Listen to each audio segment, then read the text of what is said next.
Mga suki na kasi natin yung karamihan sa kanila mga kaibigan. Ano po? Maraming salamat sa lahat ng mga patuloy na sumusuporta po sa ating YouTube channel, sa mga nanonood, sa mga nagtatanong ng problema nila tungkol sa kanilang GCash account, sa GLoan, sa GGive, sa GCredit. Kumusta po kayong lahat? Maraming salamat po.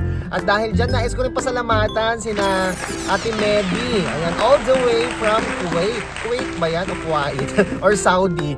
Ayan, isa siyang domestic helper. Ayan, maraming salamat Ate Medi. Mag-iingat po kayo palagi dyan.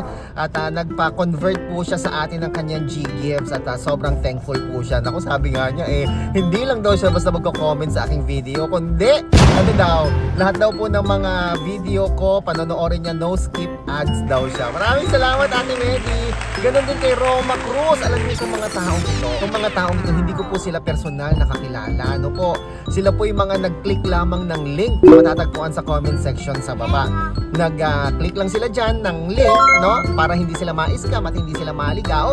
At nagko-comment po sila doon sa aking YouTube video.